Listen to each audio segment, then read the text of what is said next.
Olá, eu sou a doutora Renata Vieira de Carvalho e esse é mais um episódio do DelaCast. O DelaCast é um ambiente seguro, acolhedor e descontraído em que a gente trata assuntos relacionados com o cuidado das mulheres.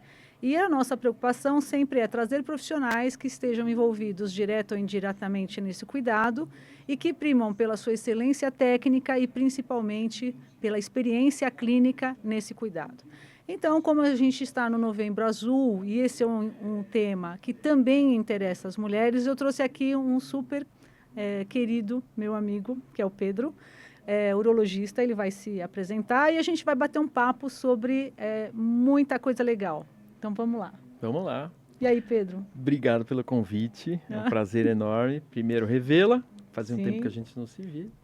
E poder, enfim, dividir aqui as experiências para as pessoas que estão vendo a gente. Eu acho que é um mês super importante para a saúde masculina e que acaba afetando, claro, as pessoas que estão à volta, estão no entorno do homem. Que Sim. pode ser companheiro, companheira, filhos, enfim.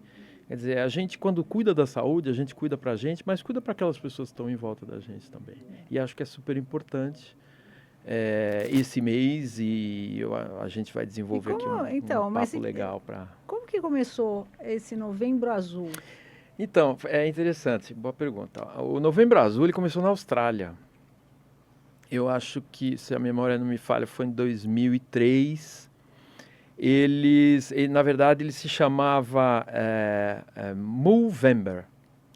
Mu de mustache. Então é como se fosse o Novembro dos bigodudos. Você sabe muito bem o que eu estou dizendo. Uhum. E depois, acho que foi em 2008, isso acabou se espalhando pelo mundo. E o Brasil, em 2008, acabou adotando como Novembro Azul, o mês de novembro, ao modelo que foi feito na Austrália, e azul, porque como tinha já o Outubro Rosa, então azul geralmente é a cor que está relacionada com os meninos e acabou ficando o Novembro Azul. E isso é uma coisa que acontece no mundo inteiro, e é justamente para incentivar e principalmente desmistificar o screening da doença prostática, né? E principalmente do câncer de próstata. Né? Tá. E a doença prostática, o câncer de próstata, acomete homens geralmente em que faixa etária? A gente começa esse screening, essa pesquisa, a gente começa a partir dos 45 anos, para alguns homens que têm uma predisposição, principalmente hereditária, né?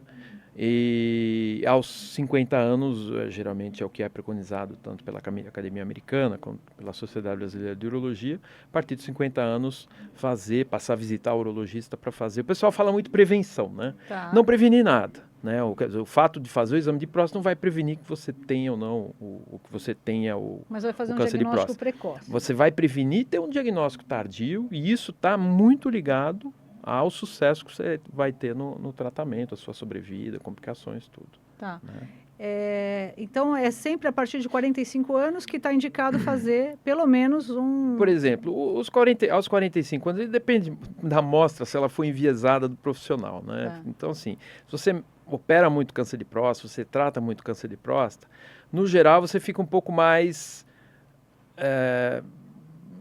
vamos dizer, atento a alguns sinais pela sua prática, né? Eu vou dar um exemplo. Eu tive um caso há uns anos atrás que foi encaminhado um paciente do interior de São Paulo para mim e ele veio com o irmão dele. Um colega de lá que me encaminhou. Ele veio com o irmão dele, ele tinha acho que ele tinha 50 anos, o irmão tinha 42 para 43 anos. Aí eu pedi um PSA, enfim, ele já tinha mais ou menos o diagnóstico, eu fui confirmar o diagnóstico, pedi alguns exames complementares.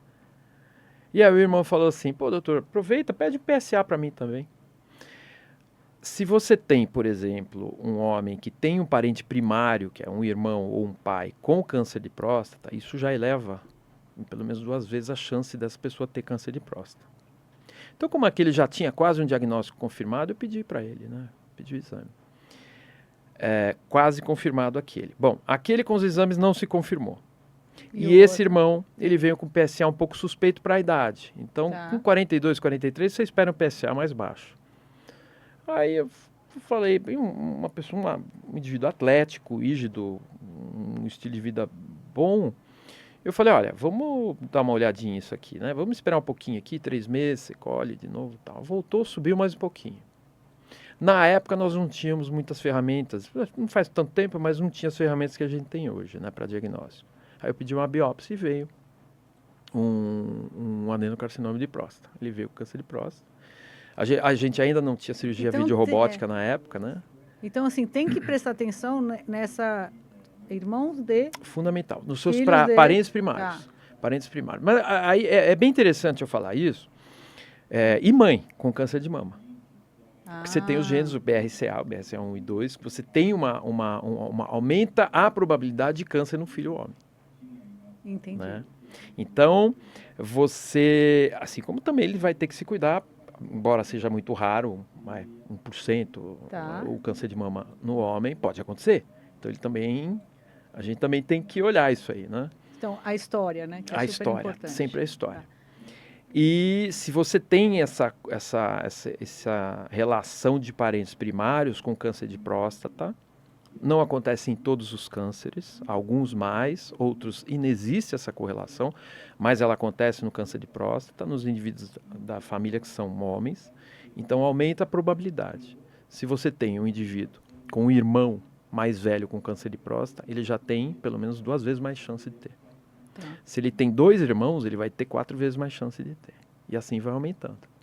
Puxa, que Tá. interessante. Por quê? Porque já existe uma expressão, né, provavelmente uma alteração genética ali que provoca, que mostra que há uma expressão muito mais fácil da doença.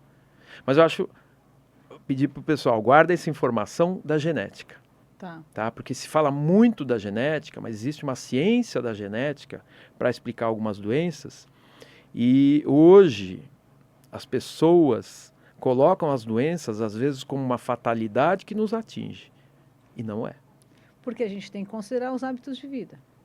Exatamente. Tá. E as pesquisas cada vez mais têm mostrado que nós somos os principais responsáveis por muito do que acontece para a gente no futuro em relação à doença. Ou seja, São a gente escolhe, exatamente. As escolhas que fazemos vão escolher as doenças que teremos lá na frente. E né? tem uma ciência, eu vou explicar aqui de uma maneira bem fácil de entender, Tá. que mostra, pesquisas que mostram isso aí, principalmente focada no câncer de próstata. Tá. Em relação aos fatores de risco, então, quer dizer, você pode ter uma genética e ok. E quais são os fatores de risco para o câncer de próstata? Vamos lá. Primeiro, o papel da genética. Então, você pode ter sim uma genética, né? Que você carrega na família. Então a genética, imagina, existe o gene que ele está ali no nosso cromossomo, ele está todo enroladinho. Né? Quando alguns hábitos de vida, eles expõem esse gene ruim, aí que a gente desenvolve a doença. Algumas pessoas, isso é a grande minoria, eu estou falando aqui menos de 5% para dizer um número, elas têm uma expressão genética tão alta que ele pode ser o modelo de um ser humano na Terra, ele vai desenvolver o câncer. Mas isso é raríssimo. E o que a gente vê hoje no mundo, o ser humano ele se comporta como se ele estivesse dentro do grupo do raríssimo, e não do grupo do dia a dia. E o grupo do dia a dia a gente participa. Então o fato de você ter gene, aí eu vou entrar com outro conceito que chama epigenética. Epigenética são as escolhas de estilo de vida que nós fazemos e que vão realmente fazer esse gene deflagrar ou não. Então vou dar um exemplo. O gene, imagine que ele funciona como um interruptor. O gene com câncer. Então o interruptor, a gente vai lá, liga e desliga. Se nós temos, isso já está comprovado, se nós temos câncer de próstata, se nós temos, por exemplo, um gene para o câncer de próstata, os nossos hábitos, eles vão eventualmente ligar esse tumor, ligar o aparecimento, esse gene para desenvolver o tumor. Voltando um pouco para trás. Por exemplo, durante a campanha do Novembro Azul, 20 a 25% dos diagnósticos de câncer de próstata. Então, câncer de próstata, só para dizer, ele dá 20% dos homens. 2 a cada 10 homens vão desenvolver câncer de próstata. né, aqui no Brasil. Ele é o câncer que mais mata homens se tirar o câncer de pele e não o melanoma. Tá? Então, o câncer de pele é o pior, depois vem o câncer de próstata, ali em questão de incidência. Então, quando você fala do câncer de próstata nesse contexto do screening, e daqueles que você descobre que o paciente tem a doença, 20 a 25% eles vão ter uma modalidade de câncer que nós chamamos de carcinoma indolente. E o que é o carcinoma indolente? É um câncer que ele vai ter um desenvolvimento muito lento, entre 20 a 25 anos. E ele corresponde a esses 20 a 25% de tudo que se descobre no Novembro Azul, por exemplo, esse ano. Tá. Metade desses, eles vão desenvolver, vão ter aí um prognóstico ruim. Eles vão desenvolver uma história um pouquinho mais, ele vai evoluir, vai precisar ser operado, fazer radioterapia ou quimioterapia, o que seja. Né? Então, eles pegaram um trabalho que foi feito em 2016, eles pegaram 30 pacientes com esse tipo de câncer. O que se faz nesse carcinoma indolente, nesse câncer de próstata indolente? Pacientes mais velhos, provavelmente ele vai morrer com aquilo, mas não daquilo. Que ele demora muito, se o paciente tem uma expectativa de vida de 10 anos, ele demora 30 anos para trazer problema, ele não vai trazer. Sim. Muito bem. Nesses pacientes, a gente faz um acompanhamento ativo, que é um active surveillance. O que se faz? Exames semestrais ou anuais com ressonância magnética e ou biópsia, se for necessário, para poder acompanhar se há evolução. Existem alguns parâmetros clínicos e laboratoriais, mas principalmente laboratoriais, que a gente escolhe fazer o acompanhamento ativo sem tratamento para esse paciente, só acompanhamento. Considerando que ele possa ter justamente esse carcinoma indolente que nunca vai trazer problema. Então a gente precisa olhar, como diz no ditado, fritar o peixe, olhar o gato. Tá. E ver direitinho. Se começar a escapar, aí eu vou considerar que esse carcinoma ele vai desenvolver, então vamos tratar. Com os tratamentos, com as ferramentas que a gente tem disponíveis. Então, o trabalho, em 2016, ele pegou 30 pacientes nessa categoria de carcinomas indolentes. E eles fizeram um intensivão de estilo de vida, por 3 meses. E o que eu falo quando eu chamo estilo de vida? Estilo de vida é alimentação saudável, baseada em vegetais, baseada em plant-based, que eles chamam, e integrais. Integrais, deixa eu falar, o que é o alimento integral? Né? Integral é um alimento que vem na sua forma natural, alimento que não é hiperprocessado. Tá. O que é hiperprocessado? O que a gente não faz na nossa cozinha. Tá.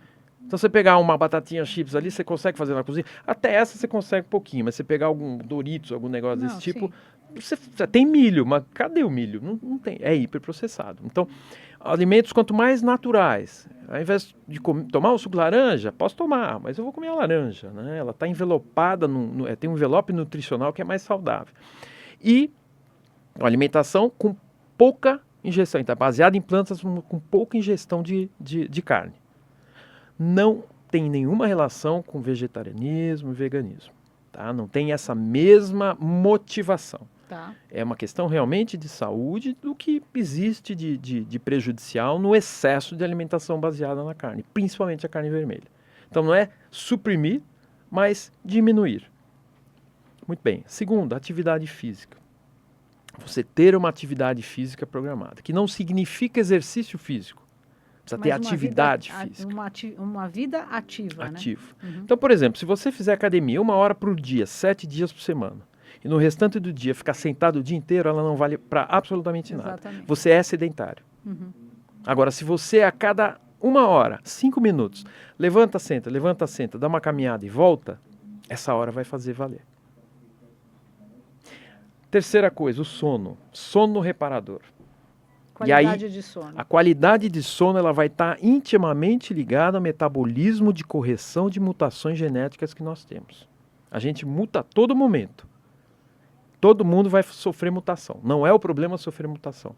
Mas o nosso organismo dispõe de ferramentas para corrigir essas mutações. Ela acontece quando? No sono. O metabolismo da testosterona, ela acontece justamente durante o sono, no sono REM. Portanto, tem muita gente hoje que dorme muito mal, está fazendo reposição, bastava apenas cuidar do sono para ele não precisar mais disso. Que a gente tem sempre que bater nessa tecla da qualidade de vida. A qualidade de vida. Conexões saudáveis. Vale a pena você estar rodeado de pessoas com uma vibe boa, que querem o seu bem, que você quer o bem, que se ajudam, né? Vale a pena fazer um trabalho comunitário? Sim, isso impacta diretamente na nossa saúde. Eu estou falando tudo que são mecanismos aí que entra a epigenética. São mecanismos que vão suprimir aquele probleminha no nosso gene. Depois, vícios, drogas, aí, álcool, Só um pouquinho, né? tabagismo. Claro, existe a quantificação de alguma coisa que você possa, né? Eu costumo dizer o seguinte, uma taça de vinho com um ótimo amigo, uma ótima amiga, ele vai me dar 30 dias de vida. E talvez a taça de vinho me tire 2. Eu tenho 28 de crédito. Exatamente. Então tá ótimo, vou fazer isso. É só fazer conta, né? Depois, os vícios e drogas. Você tem... deixa eu me lembrar. Você tem, só rememorando aqui, atividade física, alimentação, conexões saudáveis, vícios e drogas, isso, né, tabagismo e tudo, tabagismo, e vida ativa. E você tem uma vida ativa, né? Tem mais um aqui, eu vou me lembrar. Mas, enfim, essas coisas, foi isso que nesse trabalho eles fizeram. Falaram, vamos colocar essas pessoas nessa vida por 3 meses, tá? Sem radicalismo. E de maneira que as pessoas adotassem essas práticas. Gerenciamento de estresse. Tá. Gerenciamento de estresse é absurdamente importante, porque ele vai afetar várias outras coisas. Sim, inclusive o sono, né? Inclusive o sono. E só para dizer uma coisa, o sono, quando a gente dorme mal, naturalmente a gente libera um hormônio chamado grelina, que ele dá uma avidez absurda para o carboidrato durante o dia. Então você vai querer comer chocolate. Você dormiu mal. Vai querer comer doce, quindim, brigadeiro. Fora o que você já quer no dia a dia. Sim. Mas se dormiu mais, vai querer comer muito mais. Meu brigadeiro eu mereço. Pois é. E tudo bem, né? Agora, dormi mal, estou mais estressada, afinal de contas eu mereço um brigadeiro. Um brigadeiro. É isso aí. As mulheres sabem bem como é que é isso. Não tem jeito, é inevitável. Mas assim, quando você... E às vezes o que acaba gerando a culpa? Nossa, errei a mão, comi demais. Eu tinha 1, eu comi 10. Né? Então, e se você dorme muito bem, você libera um outro hormônio, se eu não me engano é leptina, que ele vai fazer, ele dá uma saciedade natural, né? Ele tira essa avidez. Você dormiu bem. Que é uma sensação de calma, né? Na verdade, de repouso, de recarregou as baterias, né? Então, bem, voltando para aquele trabalho, eles fizeram esse acompanhamento por 3 meses e aí eles fizeram um estudo genético das células de câncer de cada paciente. Então, o grupo padrão eram eles próprios, uma biópsia, uma análise do RNA, do mensageiro que leva a informação genética do DNA. Eles fizeram o estudo desse RNA através da reação cadeia polimerase.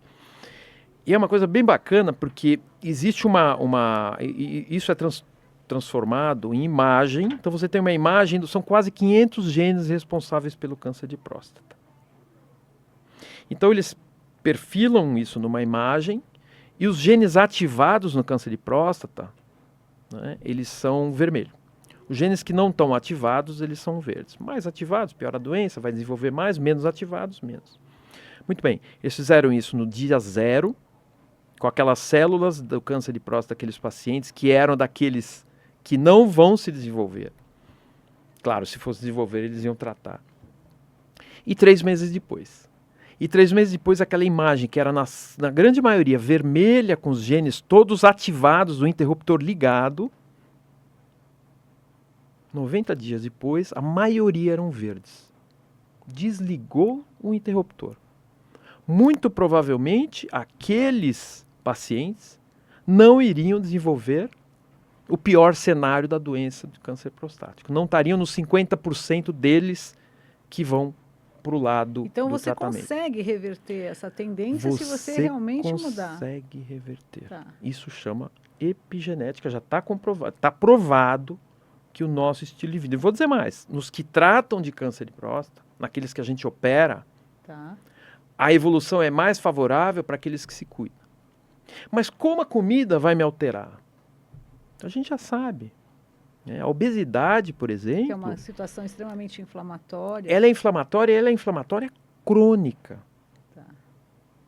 Ela fica ali te minando. Ela está relacionada, isso já está comprovado também com trabalhos, ela está relacionada principalmente câncer de próstata, câncer de ovário, Câncer de mama. mieloma múltiplo. Câncer de mama que está agregado sabidamente com trabalhos consistentes, com também a falta de atividade física, câncer de mama com. Sim. Então assim, se eu fizer, eu vou ter menos chance. Se eu não fizer, eu vou ter mais chance. Certo. E claro, tem aqueles outros casos que não tinha nada para ter, tal, fez a mutação.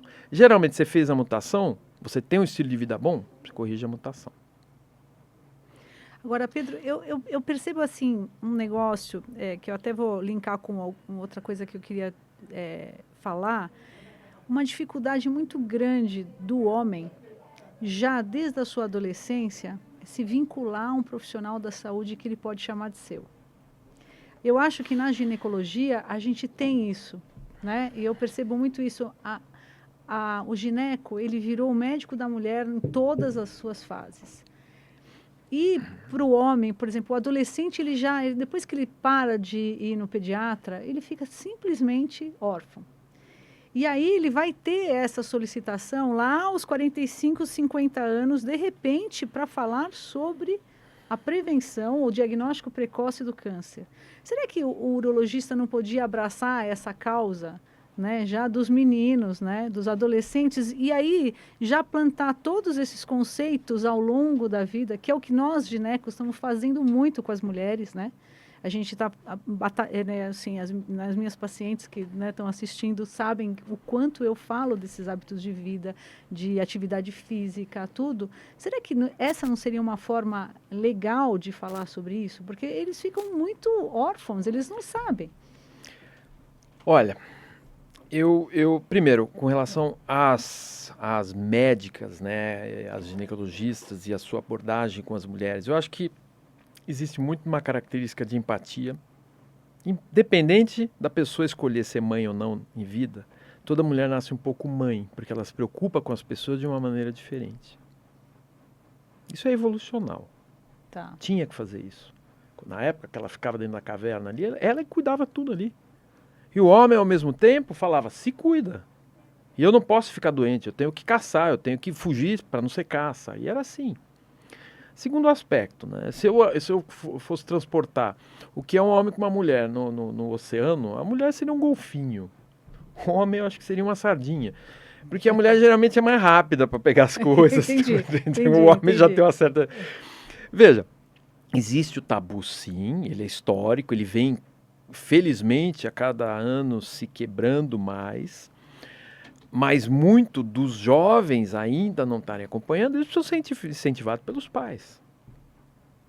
Agora, infelizmente, tem muitos pais que se ele fica jogando videogame para o garoto, ele tem uma disposição muito pequena para falar o que ele vai ter que fazer com a sua saúde durante a sua fase de jovem adulto. Né? Então, a questão de você se preocupar.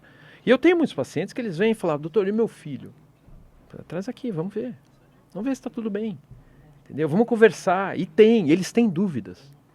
E eles não vão procurar sozinho. Eu tive um caso, porque eu lembro, esse menino tinha 15 anos. Esse menino era notável, fora da curva.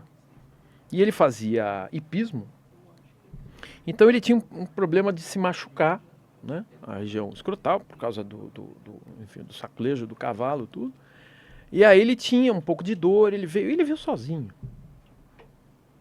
Falava super bem, dono da sua saúde. Foi o único caso que eu vi. Eu falei assim, eu precisava ter um filho desse, né? Porque eu percebo muito isso, né? Que existe... E aí, quando chega nessa época do ano, né? Eu vejo que começam as piadinhas, né? E, sim, os homens ficam extremamente, né? Muitas vezes desconfortáveis, entendeu? E é importante. Principalmente quando eles têm problema. Exatamente. Então começam as piadinhas entre 5, e aquele que tem problema, ele ri junto, mas ele sofre sozinho. Ele fala, meu Deus do céu, tô com problema. E aí, assim, por exemplo, o diagnóstico precoce, ele se baseia no quê? Então, quer dizer, você tem... Qual é essa rotina? Então, procura urologista, 45 anos e tal. Qual é essa etapa? Como que vai ser feito? Você vai, primeira coisa, fazer uma história, saber realmente se há algum antecedente familiar, tudo. Evidentemente, a inspeção para ver se esse paciente se encaixa num parâmetro de estilo de vida que ele possa ter maior predisposição ou não. E depois o exame de sangue, que é o claro, você faz o exame de sangue que é o PSA, Tá. né? E o exame de toque, é o exame clínico. Né? Nossa, que que é um esse é o tabu, maior né? problema, que é um tabu. Né? Tá. Eu tenho notado, assim, nesses 30 e tantos anos que a gente está por aí, que diminuiu muito, diminuiu bastante. Tá. Precisa melhorar mais, mas já diminuiu bem. Então, hoje muitos fazem piada, mas vão. Tá. E Né? agora, o PSA não substitui o toque O retal. PSA não substitui o toque. Se você fizer PSA em 100 pacientes e todos vierem com PSA normal, 40 deles ainda podem ter câncer. Tá. Se você fizer o toque retal em 100 pacientes e todos o toque retal está normal, 60%, 70% ainda pode ter câncer. Se você juntar os dois, aí sim você tem maior segurança. E não só esses dois. Tá. Então, por exemplo, se o PSA está um pouquinho alto, existe a velocidade do PSA, existem outros parâmetros, que aí vai muito da vivência, claro, do profissional, da vivência do conhecimento do profissional, para poder saber, tem coisa aí. Tá. E aí você vai pesquisar, você vai acompanhar mais de perto tudo. Né? Então, não é ciência de foguete, você vai lá, você vai fazer e você fica um ano tranquilo. Tá. Então, quer dizer, aí a orientação, né, hábitos de vida, tudo aquilo que a gente já falou, é verdade esse negócio de que a atividade sexual masculina, quanto mais, previne o câncer de próstata? Então, tem uma correlação, né? Tem uma correlação, mas assim, se você encher todo fim de semana a barriga de churrasco, mas da parte amarela da carne, cerveja, pão e não faz nada, fuma, bebe, é estressado, tudo. Não adianta transar Não um monte. adianta transar o dia então inteiro, tá. 2 vezes por dia, porque não vai, Tá. não vai adiantar nada, né? Existe Entendi. uma correlação, mas nada assim que você possa falar, olha gente, vamos lá, tá recomendado. Não. O que é recomendado realmente é você no contexto. Agora, vamos falar do outro lado, quando a gente volta a falar de estilo de vida. Se você tem uma relação saudável com o seu parceiro, com a sua parceira, com quem você escolher, e a relação sexual, ela faz parte desse contexto de saúde, de relacionamento saudável, vai afetar sim positivamente, Tá. mas de um outro contexto. Né? Assim como se você está com algum problema sexual e você tem problema para falar, aquilo vai afetar a relação. Então ela vai afetar negativamente, você vai ficar estressado, não vai dormir bem. As coisas estão muito ligadas. Sim. Né? Então a regra é muito fácil também. Eu preciso estar bem. Preciso estar bem comigo, e se eu escolher alguém para ficar do lado e para essa pessoa estar do meu lado, eu preciso estar bem com ela. O resto é muito fácil. Certo. Bom, aí assim, já que a gente linkou nisso, né? E vamos dar uma apimentada na nossa conversa. Sexualidade masculina. Eu acho que isso é algo... as mulheres atualmente falam muito. Isso mudou nos últimos 10, 15 anos. Eu acho espetacular. A postura da mulher mudou em relação à sexualidade, conversa-se muito mais, ela questiona mais, etc. Mas eu ainda vejo uma dificuldade muito grande do homem abordar isso. Como que você vê isso na tua experiência, no teu consultório? Voltando um pouquinho ao que você falou com relação à ginecologista e às pacientes, eu acho que também nós, urologistas, a gente precisa ter um approach muito amigável com o nosso paciente. A época do médico abordar os seus pacientes de uma maneira, enfim, de uma maneira muito pragmática. Eu sou dessa maneira, eu falo desse jeito, você que me entende, você que se abra, se quiser, se não quiser, ponto. Acabou. As pessoas querem mais. E aí é o que eu chamo de empatia. E a gente vive numa época hoje que a empatia, para ter uma ideia hoje, a Harvard Medical School, eles têm uma disciplina de empatia. Eles estão ensinando empatia na faculdade. Não. Pois é. Que é uma coisa que a gente aprende de berço. O problema é que os berços estão acabando. Exatamente. Quer dizer, aquela estrutura familiar, de alguma maneira, ela não está correspondendo ao que a humanidade precisa para ela prosperar de uma maneira feliz. Isso implica também, porque afinal de contas, nós também somos seres humanos, e a gente precisa ter isso para poder tratar outros seres humanos muito bem. A nossa ferramenta são os nossos sentidos, associado com a nossa empatia. Então, o paciente, se ele se sentir acolhido, se eu conseguir construir um rapport com esse paciente, eu construir uma similaridade com ele, vai ser muito mais fácil ele se abrir. E às vezes ele não vai se abrir na primeira consulta, mas você sabe que existe um problema na primeira consulta. Você vai deixar para outra consulta?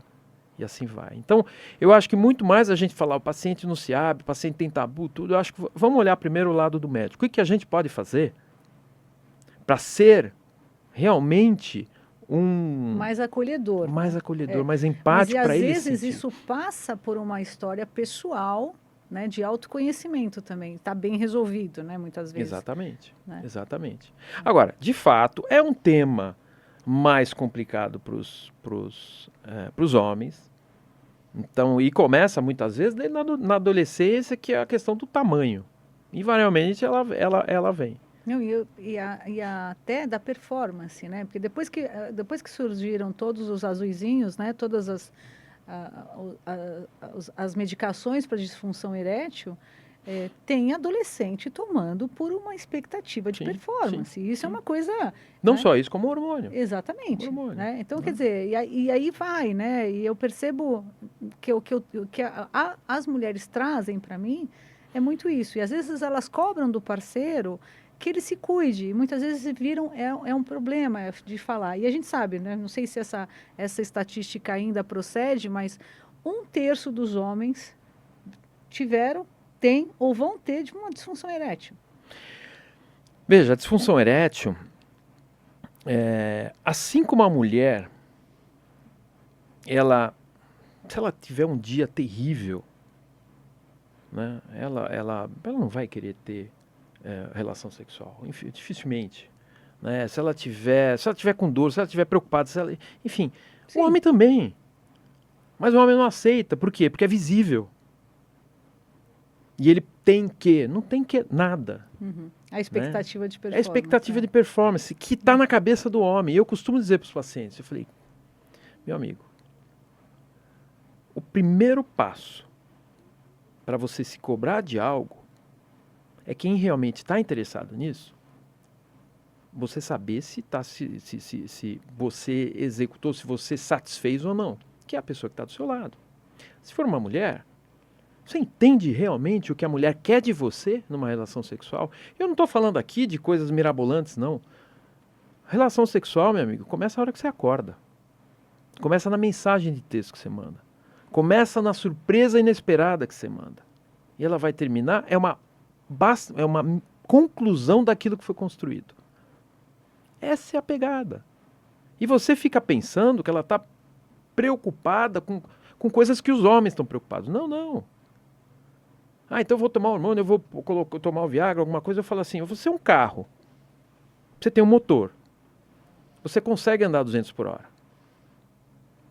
Se você quiser andar 220, talvez você se importe com ele. Nem sempre a mulher se importa com isso. Se você quiser pôr outro motor, não vai caber outro motor. Você vai tomar testosterona? Não, só cabe um motor lá. Faça ele ser bom, cuide dele, para ele responder quando você precisar. E a questão da relação sexual, pense um pouco mais fora da caixinha. Exatamente. Eu costumo brincar, eu falei assim, você às vezes está com uma pessoa que é tão querida para você, e se você ama, você acha bonita, atraente,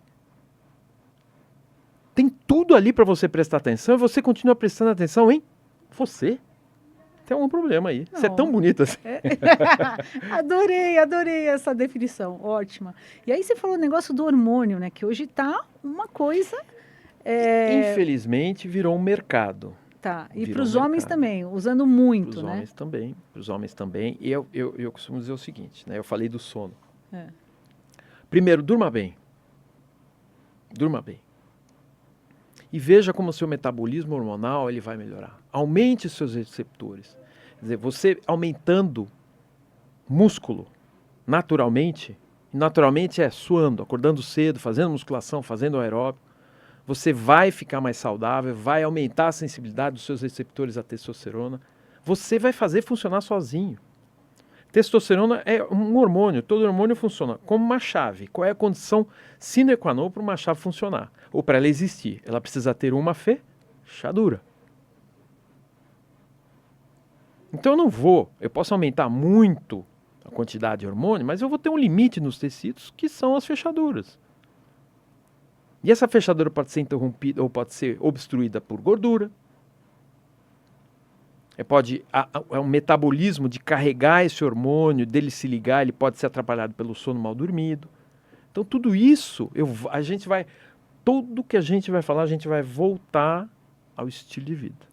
É o denominador comum que é. Por isso que hoje você vai nos Estados Unidos, desde 2004, existe uma especialidade médica chamada medicina do estilo de vida, que ainda estão, e eu não entendo porquê, brigando muito no Brasil para deixar essa coisa realmente existir como especialidade, que ela vai exatamente, na medicina baseada em absoluta evidência, combater, ela vai evitar, tratar ou reverter doenças crônicas. Então a gente está falando de obesidade, câncer, derrame, infarto, tudo isso. E é uma abordagem diferente do que até a gente faz. O paciente está lá, eu falo, faça isso, isso, isso. Não. É junto. Hoje, o presidente da associação, recém-eleito presidente da Associação Americana de Medicina, a AMA, ele é um especialista em medicina do estilo de vida, é o futuro secretário de saúde, né, o ministro da saúde lá dos Estados Unidos, ele está bem focado nisso, nas doenças crônicas. Hoje os Estados Unidos gasta 4,8 trilhões de dólares na saúde, 80 a 90% em doenças crônicas evitáveis. Que são relacionadas realmente com aqueles fatores que eu falei, estilo de vida. Então, quando a gente, voltando aqui para o hormônio, ele acabou achando um grande mercado, como qualquer coisa que te dá um resultado imediato, tá achando. Tá uma bomba, fica bonito, é rápido. Tá uma bomba, vai melhorar um pouquinho a performance, é rápido. Usar isso aqui, é rápido. Usar o Ozempic. Veja, toda ferramenta, ela existe uma ótima aplicação. Mas se eu quiser tomar sopa com garfo, não vai ser uma boa ideia. Não. Se eu quiser comer espaguete, vai ser uma excelente ideia. Ou eu posso matar alguém com garfo. Então, a culpa não é do garfo. A culpa não é da ferramenta. A culpa é de quem usa ou quem prescreve. Com certeza. A testosterona para o homem, ela vai declinando ao longo da vida?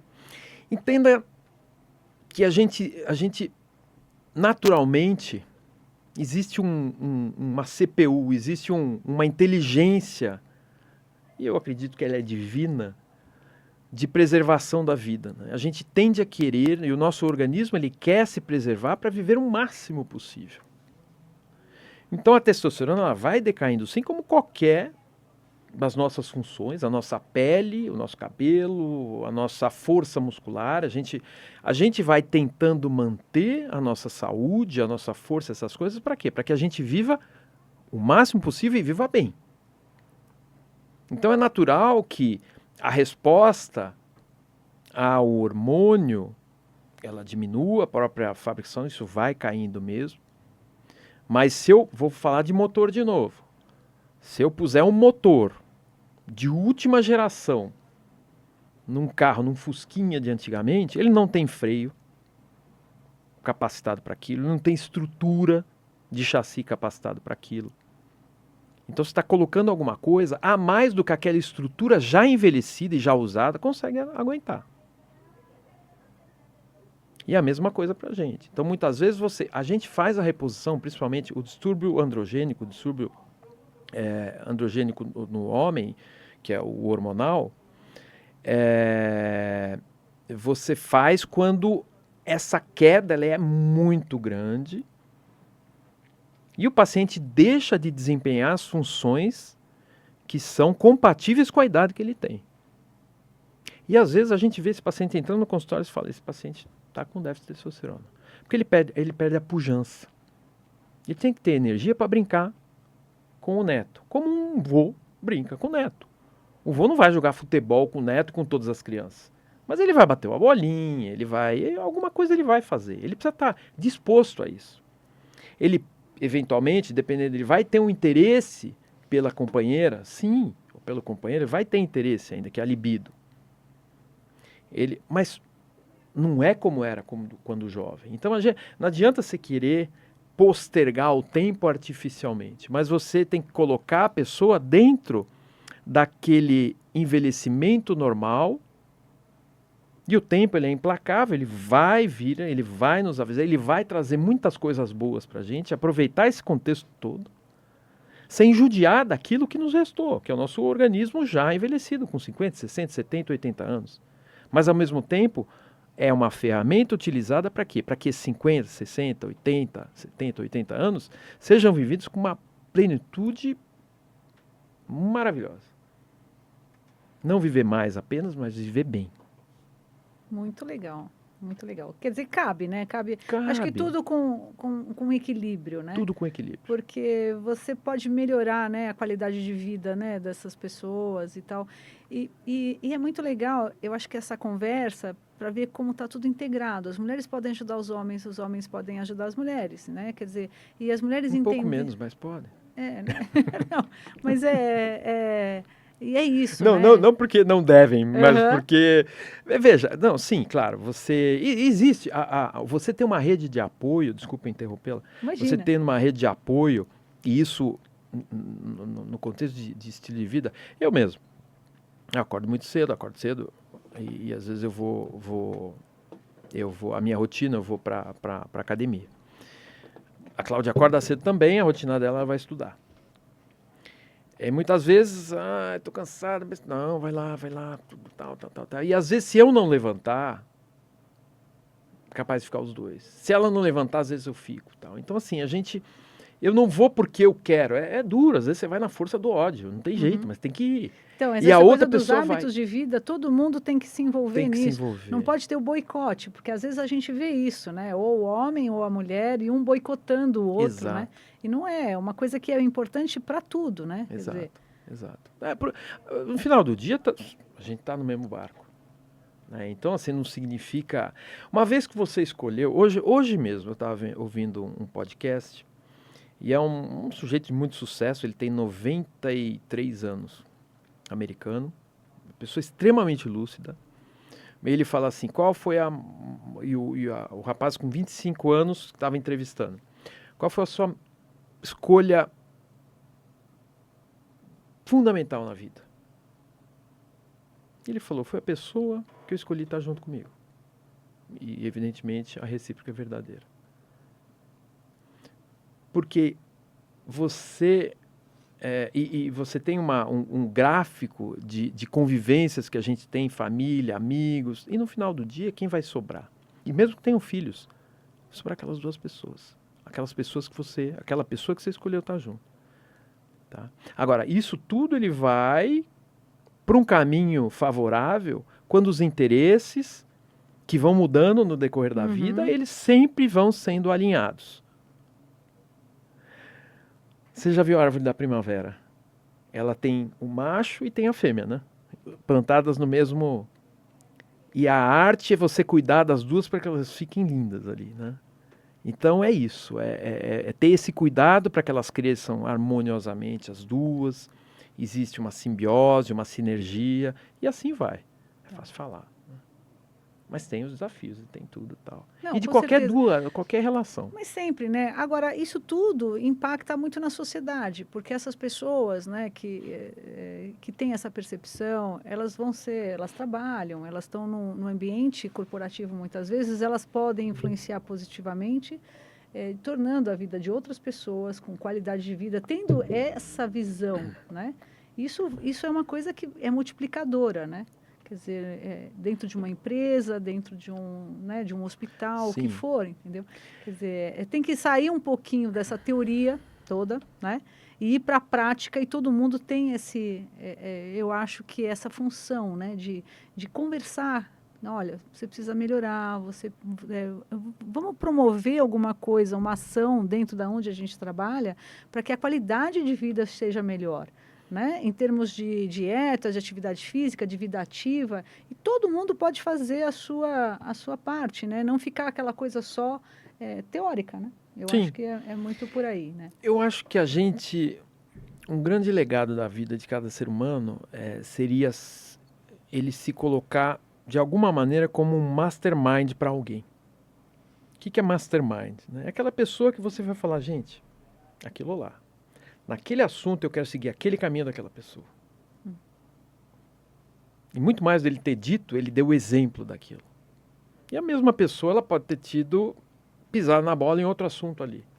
É claro, você vai ter um mastermind de pessoas que têm, no cômputo geral, e principalmente no que diz respeito a caráter, né? São pessoas íntegras, mas as escolhas que ela fez e os resultados, alguns podem te inspirar. Então, assim, inspirar pessoas vai ter um valor muito alto quando você fala, o skin the game, né? Ou walk the talk. Eu falei, mas eu executei. E no dia a dia você está vendo o que eu faço. E no dia a dia você está vendo que é difícil. E no dia a dia você está vendo que eu sofro. Mas no final do dia eu faço. Isso dá o exemplo. E eu concordo com você. Né? A gente precisa expandir essa energia boa. Né? Eu acho que o mundo hoje ele tá muito contaminado de informação superficial que geram conceitos superficiais, geram escolhas e conclusões superficiais, e a gente vai se afundando, olha só, se afundando na superficialidade. E quando a gente precisa parar um pouquinho, larga o celular do lado. Eu falo isso para mim também, às vezes você fica lá, eu tenho trabalho, eu tenho isso, aquilo. Não, tem hora que tu larga. O nosso cérebro precisa de um pouco daquela ociosidade de falar assim, o que eu faço? Vou pensar no nada. Exato. De fazer nada. Nessa hora é que vem o sopro das melhores inspirações. Mas quando a gente está fazendo nada, a gente pega o celular e começa. Exatamente. Eu tinha que estar fazendo alguma coisa. Eu faço isso. E eu tenho a minha esposa lá, para um pouco, tal, e eu tenho que me policiar. É muito fácil para todo mundo. Muito fácil. A gente precisa realmente ter. E essa ajuda mútua que a gente vai fazendo. Que é um pouco o que a gente está fazendo, né? Tá tentando, Exato, com esse encontro, né? Influenciar essas pessoas nisso daí. Aí só voltando um pouquinho, que é uma coisa que tratamento e cirurgias e câncer de próstata, tem cura? Tá, tem. A gente só esqueceu de falar isso. Hoje, não, a gente está sendo um papo muito eclético, rolar, né? Tá rolando. Mas assim, sim, 90% de diagnósticos precoces, você tem 90% de chance de cura para diagnósticos precoces. Tá? Então tem uma sobrevida, uma chance de cura muito alta. Muito alta. Mas desde que esse é o valor do programa, é o valor da Novembro Azul, é o valor das pessoas se cuidarem, é porque se você realmente tem um diagnóstico precoce, você pode se tratar, e quanto mais precoce, menor as complicações. Né? Então tem tratamento, hoje você pode fazer o tratamento através da cirurgia, e o Golden Standard hoje é a cirurgia videorrobótica. Tá. Né? Então até para todo mundo saber, o robô não faz sozinho. Né? O cirurgião ele vai lá, ele controla os braços do robô, e basicamente por aqui é uma cirurgia laparoscópica, ou seja, as entradas são laparoscópicas, aqueles furinhos na barriga. A questão é que as pinças, né, o braço do robô, aquelas que estão lá dentro, elas são articuláveis como simula o punho humano, por isso que ela tem um acesso muito maior, uma precisão visual muito maior, né? Quer dizer, o aumento é de 4 a 20 vezes em 3D Full HD. Né? Então você consegue enxergar estruturas que normalmente a olho nu nós não enxergaríamos. E operar a próstata, antigamente tinha um brinquedinho que era aquelas varetinhas que a gente jogava, né? Jogava a varetinha, ficava tudo desarrumado, você precisava tirar uma ou outra sem mexer. Quando mexia era o outro que tinha. Então você imagina, a próstata é como uma castanha portuguesa, que pode estar ou não aumentada, e no caso do câncer de próstata, você precisa tirar essa castanha no meio de uma rede de nervos e estruturas vasculonervosas com o mínimo de lesão possível. Então, do lado da próstata estão os feixes vasculonervosos que são responsáveis pela ereção e pelo controle esfincteriano. Então, de complicações que você pode ter? Você pode ter a disfunção erétil em diferentes graus, ou seja, a impotência em diferentes graus. Pode ser só um pouquinho, pode ser uma coisa que incomode, mas com medicação você consegue restabelecer a função normal. E pode ser num grau mais severo, que muitas vezes você precisa colocar uma prótese peniana. Tá. E tudo bem. O que eu sempre falo com os pacientes, né? Uma vez que você tenha o problema, que nós vamos estabelecer e escolher um tratamento, vamos realizar o tratamento, tenta resetar o relógio para a gente se preocupar daqui para frente. A gente tem que, daquele ponto que você terminou a cirurgia, dali tá cada dia melhor. Antes da cirurgia, acabou. Nos casos, principalmente, que a gente sabe que vão trazer ou vão carregar um pouquinho de complicações pós a cirurgia. Outros a gente sabe que... Então, por exemplo, pacientes mais magros, com atividade física que fazem atividade física já frequentes, pacientes que se alimentam bem. Eu vou voltar de novo para o estilo de vida. Tem resultados muito melhores.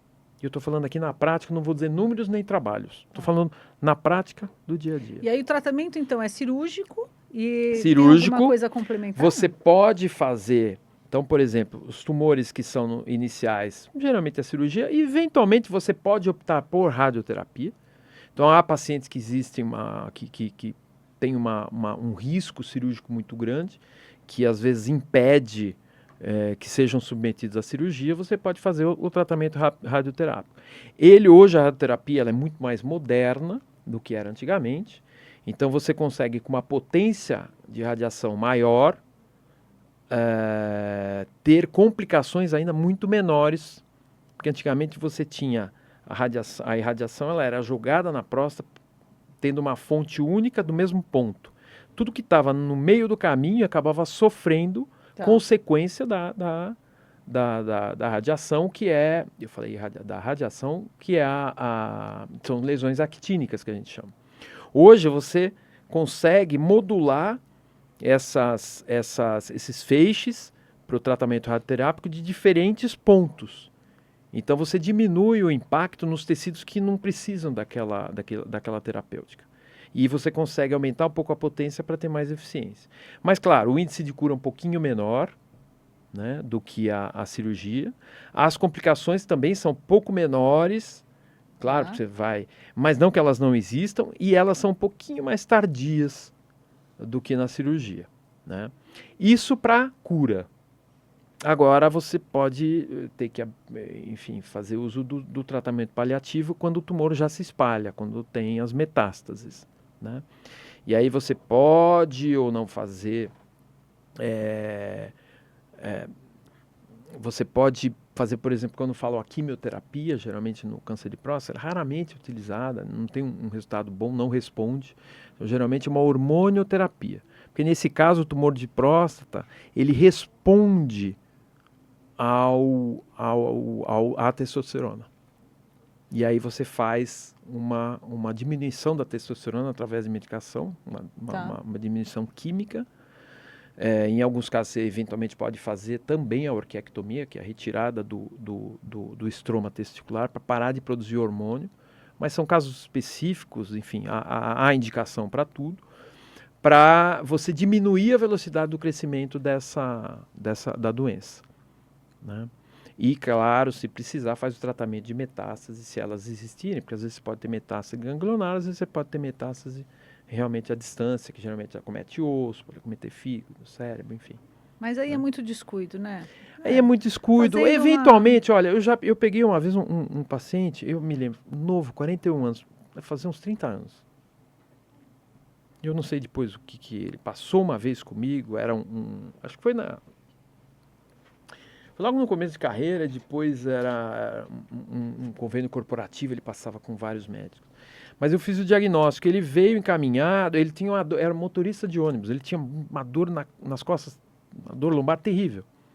Então eu falei, eu fiz fisioterapia, fiz tudo e tal, aí resolveram pedir um raio-x e viram aquela imagem da coluna muito ruim, né, aquelas lesões osteoclásticas, né, calcificações, tudo e tal. Ele falou, pera lá. Eu pedi o PSA era 2.000. Ele tinha metástase para todo lado. Este é aquele 5% que eu me referi. Entendi. Que é 41 anos. Ele tinha um tumor absurdamente agressivo. Absurdamente agressivo. E não tem como, né? Você falar, ele não se cuidou, aí não tem jeito. Né? Mas, claro, hoje em dia é muito mais por, às vezes, as pessoas deixarem. Então, você, às vezes, tem a pessoa da roça, tudo, que não tem acesso a nada. Né? Às vezes é muito complicado. Mas aí né? eu acho que eu volto a falar isso. Eu acho que os homens tinham que ter essa coisa esse vínculo maior com o urologista para ter uma regularidade já desde talvez nem seja da adolescência. Na adolescência é muito específico para tratar questões, acho que da sexualidade e tudo. E mais para frente para um acompanhamento clínico, para virar o clínico do homem, né? Assim como nós viramos o clínico da mulher. Assim, às vezes eu tenho pacientes mulheres e elas, olha, assim, aliás, os homens têm pacientes mulheres, o marinheiro de primeira viagem chega no consultório, ele olha assim, fala, o que ele está atendendo mulher, né? Deixa eu olhar de novo se era urologista ou não. Tal. Eu falei, não, é sim, meu filho. Mulher tem rim, mulher tem bexiga. Não te falaram, mas tem. Exatamente. Então, até tem isso, não sabem nem muito bem o que é a especialidade. Exatamente, né? Exatamente. Então, mas assim, eu acho que para os jovens é muito estímulo dos pais mesmo, de estimularem aí tudo. E às vezes é um bate-papo, né? Às vezes pode ter um problema, você pode ter câncer de testículo até os 35 anos, né? Principalmente 15 a 35 anos, existe uma probabilidade de desenvolver câncer de testículo. Aí pode ter outras coisas, pode ter torção de testículo, criptorquidia, tem série de problemas que vão acometer e não precisa ter problema para procurar o Exatamente, eu acho que é por aí. Então esse é o... Bom, muito bem. Pedro, eu queria te agradecer muito. Imagina, eu agradeço. Foi muito, muito legal falar para as minhas pacientes, para falar para os meninos delas, né? Mas eu queria que você deixasse um recadinho. Como que todo mundo te acha? Tá, primeiro... Não vale falar que não te acha. Não, me acha. Eu estava te falando um pouco antes da gente começar, quer dizer, eu tenho, claro, eu tenho N atividades, né? Muito além da medicina, mas tem a minha rede social, Pedro Rosolem 1, @PedroRosolem1, né? O meu Instagram ele é aberto, tudo, então geralmente eu recebo os contatos por lá, das pessoas que querem, enfim, me conhecer, passar comigo, tudo e tal. E, claro, através dos colegas, e você, eu não preciso dizer nada, né? Pode me achar e a gente marca uma consulta, marca um bate-papo, enfim. Atendo muitos casais, às vezes, porque é feliz do homem que, quando vem, existe um problema, por exemplo, um problema de ordem sexual, e vem com a esposa, 50% está resolvido. 50% está resolvido, porque já foi conversado, é muito mais fácil. Não, e para a mulher é muito importante saber que o homem se cuida, né? Essa percepção desse interesse dele em tentar resolver isso. Homens, quando vocês se cuidam, é um sinal de amor à tua esposa. Porque elas falam, pô, ele está se cuidando, ele gosta de mim. Exatamente. E é isso. É isso aí. Muito obrigada. Então, esse foi mais um episódio do DelaCast. Espero que vocês tenham gostado e aguarde o próximo. É isso aí. Aê! Vamos lá.